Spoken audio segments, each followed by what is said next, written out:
Danny Gilfillan for Boxing Social in association with Empire Fightstone R Kings. Peter Fury, thank you for having me to your gym. First time, fantastic setup. We're here for the MVP Media Day, and from your perspective for Savannah Marshall, who returns to the boxing ring for the first time in a couple of years, straight back in the deep end, unification bout, Madison Square Gardens. I was speaking to her, I could see that fire in her eyes. She's back doing what she loves, and you must be delighted to have her back doing what she loves in the boxing ring. Yeah, I'm very happy for Savannah.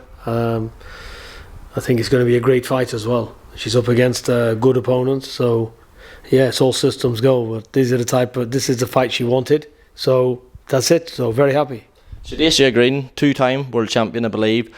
Certainly no tune-up fight. Was there any conversations when she's been doing the MMA thing for so long, she's not been doing boxing consistently, to maybe go in and have a tune-up fight, have an easier touch, or is that just not in Savannah's makeup? There was talk of it, but she got let down a few times, and she said to me, "I'm not really getting up for these type of fights." So this opportunity came along with MVP Promotions, and it's been brilliant. It's just exactly what she wanted. They've been very good with her. I spoke to Mick Hennessy. He can't speak highly enough of him. He said the people that you can deal with, and they're to the word, and you can't ask any more from anybody than that.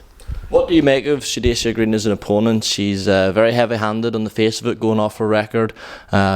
She shares a common opponent, Savannah, in Franchon Cruz de Zern, losing a close decision there. From a trainer's eye, what does she do well? I'm sure you see things you can capitalise on as well. I see things. I think she's got a good jab. She's a big girl. She can punch. She's got a nice slick style. She's awkward. I can see when you stood in front of her, it's going to be a different job. She's not a walk in the park. She's a world champion for a reason. So I think, Savannah's got to be on her A game for sure.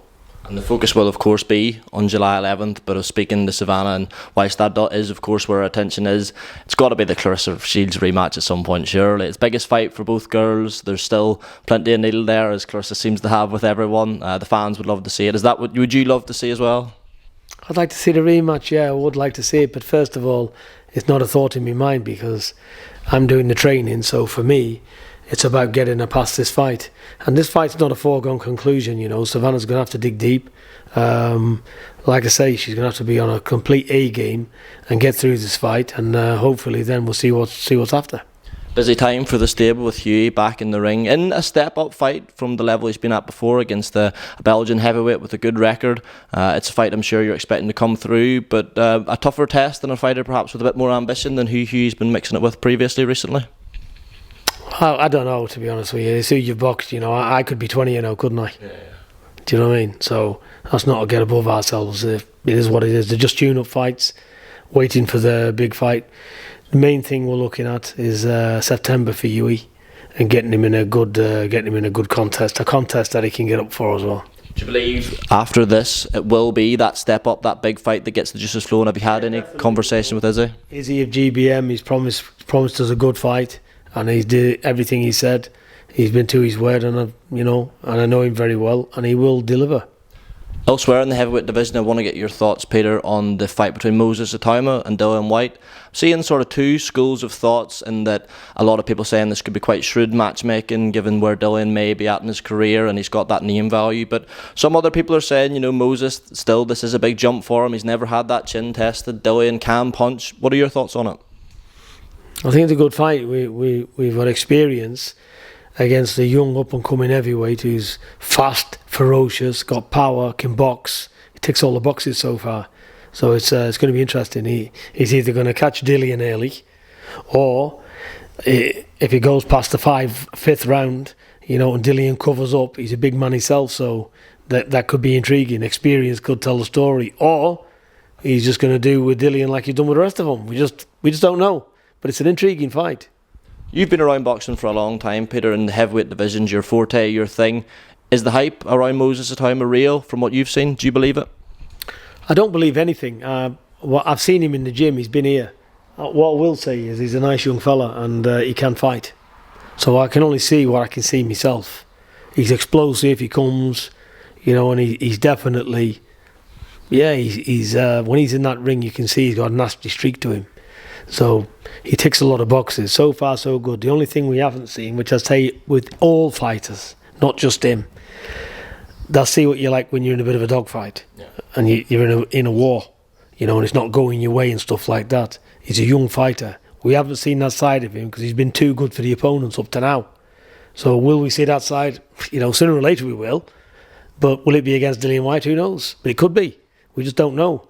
But I'd say with all young fighters, and even the fighters themselves, don't get carried away with the hype. Keep your feet on the floor, because you're one punch away from disaster in the heavyweight division. And everybody's got to be sensible. But so far, so good. I think he's a phenomenal young talent for sure. Sticking with the big boys, the rematch between Daniel Dubois, Alexander Usyk creeping ever closer. And as the fight does get closer, I think from what I've seen, it feels like more and more people are starting to think that Daniel Dubois could pull this off. Do you think he can? Do you think he can reverse the result against Alexander Usyk?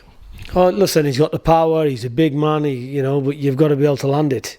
Usyk's got sublime feet, and he's vastly experienced as well. And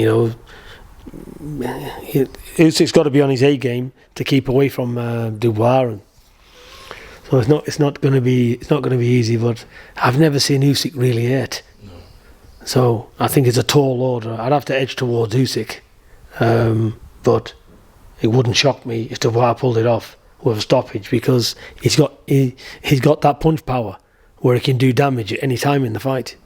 So Usyk has got to be switched on for 3 minutes of every round. Speaking of fighters with punch power, Deontay Wilder back in the ring end of next week, and what people are expecting, a fight that he can win, can look good in. He struggled over the last couple of years, Deontay. Do you think he can still be a force at the heavyweight division? I think anybody can be a force. I think it's a mindset. A lot of fighters now, they get a lot of money, and that desire goes, it's not the same. They want to believe it is, but it's not. Different environment, secure. It'll take the edge off it, because you've got a comfortable lifestyle, plenty of money in the bank. Does this have a toll on fighters? We'll see. But he'll feel, Deontay Wilder, that the losses he's had was not really him, because he seemed a shell of himself for whatever that reason is. He wasn't the same fighter. So maybe he's had a good look at it and thought, I'm not going to bow out like this, and he's got that hunger back. And I think he can come back and still be a force in it. Why not? You talk about when the fire goes. How detrimental can that be for a fighter if they carry on when that fire goes and the hunger's not the same? I see people calling for Anthony Joshua to retire based on the knockout to Dubois, potentially not being the fighter he was, the desire going. Especially in the heavyweight division, like, how crucial is it that you get out at the right time? I think definitely, the fighter's the last really person to know when to get out. They keep going as they offer lots of money as well, and they've already got money. So it can. You can keep chasing something which keeps eluding you. Just because it was there once doesn't mean to say you're ever going to recapture it again. So it just depends on the fighter and the mentality. And like I said, if they've got too comfortable. The last thing before I let you go, Peter, because I know you've done quite a few interviews today, is I've seen the British Boxing Board of Control are investigating Chris Eubank Jr. over this supposed sauna use to make weight for the fight with Conor Benn. Now, I've never been a trainer, I've never been involved in a fight camp. Is sauna use common? I've seen people saying that the board's outlook is potentially maybe a bit outdated. What were your thoughts on that? I know Chris has been fined quite a bit for this fight already. Is that something you've encountered in terms of sauna use? Can it be bad for a fighter's health? I think it can. I don't recommend sauna use, and I don't recommend hot baths. I don't recommend any of that. I think it's dangerous. I think you're messing with a fighter's health. Chris Eubank in that fight didn't look wealthy to me. He looked very drawn, and you could see he'd gone to great measures to get that weight down. He looked a shell of himself. Listen, he's a warrior, isn't he? He's got that fighter's mentality, but if you get it and you're in grueling fights and you're taking a lot of punishment and you're like that, you can understand why problems are going to happen.